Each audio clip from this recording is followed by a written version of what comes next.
Šis gads Melnavas koledžā iesācies ar lielu notikumu. Kārsavas novadā esošā augstākās izglītības iestādē ir beigušies uzlabošanas darbi.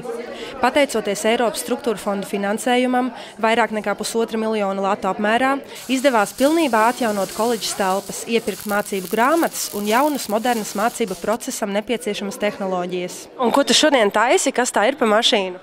Mēs regulējam riteņu geometriju, un tā ir paštaisīta automašīna Bagijs. Eiropas Savienība ir piešķīrusi jūsu augstskolai finansējumu, lai jūs varētu labāk taisīt tehnikas. Ko tu par to domā? Tas ir svarīgi?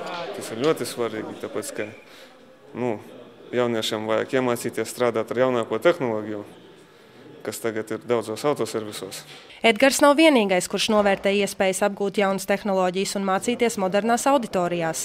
Arī pārējie studenti, kā arī paši mācību spēki atzīst, ka jaunās telpas nav pat iespējams salīdzināt ar vecajām. Iepriekš telpas bija nomācošas un diezgan tumšas, tagad viss kļuva daudz košāk, ērtāk mācīties un daudz vairāk iespēju tagad.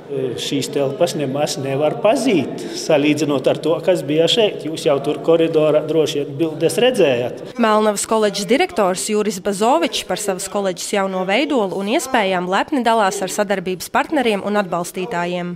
Tieši Melnavas koledža ir vis tālāk aizgājusi uz priekšu šī projekta realizācijā, un tāpēc šodien es esmu aicinājis izglītības ministrijas, valsts izglītības attīstības aģentūras un klimata siltināšanas pārstāvjus, lai parādītu, ko mēs Melnavā esam darījuši. Šobrīd Melnavas koledžā izvēlētās profesijas apgūst vairāk nekā 500 cilvēku.